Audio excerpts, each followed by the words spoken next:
जरूर। यहाँ एक हथनी और उसके बच्चे की एक प्यारी और शिक्षाप्रद कहानी है। कहानी का शीर्षक नन्ही सूंड और माँ का प्यार। बहुत समय पहले की बात है। चंदनवन नाम के एक घने जंगल में हाथियों का एक बड़ा झुंड रहता था। उस झुंड की मुखिया एक समझदार हथनी थी जिसका नाम नंदिनी था। नंदिनी का एक छोटा और बहुत ही नटखट बच्चा था जिसका नाम गोलू था। गोलू अभी बहुत छोटा था और उसे अपनी सूंड का इस्तेमाल करना ठीक से नहीं आता था। वो अक्सर अपनी सूंड से खेलता रहता और कभी-कभी अपने ही पैरों में उलझ कर गिर जाता। एक बार गर्मियों का मौसम आया, जंगल की नदी सूखने लगी।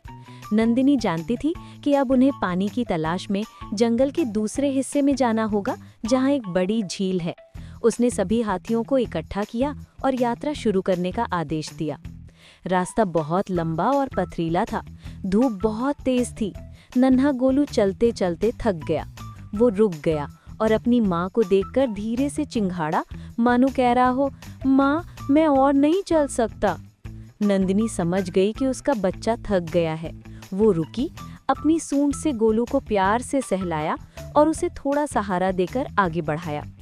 उसने गोलू को सिखाया कि कैसे एक दूसरे की पूंछ पकड़कर चलने से हिम्मत मिलती है। तभी अचानक गोलू का पैर फिसला और वो एक सूखे हुए गड्ढे में जा गिरा। गड्ढा गहरा था और गोलू बाहर नहीं निकल पा रहा था। वो डर गया और जोर जोर से रोने लगा। नंदिनी ने तुरंत देखा कि उसका बच्चा मुसीबत में है। वो घबराई नहीं। उसने अपनी सूंड आगे बढ़ाई, लेकिन गोलू तक उसकी सूंड ठीक से नहीं पहुंच पा रही थी। नंदिनी ने घुटनों के बल बैठकर अपनी पूरी ताकत लगाई और अपनी लंबी सूंड गोलू की छोटी सूंड में फंसा दी। उसने गोलू को इशारा किया कि वो भी जोर लगाए। माँ की ताकत और बच्चे की हिम्मत रंग लाई। नंदिनी ने एक झटके में गोलू को खींचकर बाहर निकाल लिया। बाहर आते ही गोलू तुरंत अपनी माँ के पैरों से लिपट गया। नंदिनी ने उस पर धूल साफ की और उसे समझाया, जीवन में मुश्किलें आएंगी, लेकिन जब तक हम साथ हैं और हिम्मत नहीं हारते, हम हर मुसीबत से निकल सकते हैं। शाम होते होते पूरा झुंड उस बड़ी झील के पास पहुंच गया। वहां बहुत सारा ठंडा पानी और खाने के लिए मीठे गन्ने थे। गोलू अपनी माँ के साथ पानी में खूब खेला और अपनी नन्ही सूंड से माँ के ऊपर पानी के बौछार की।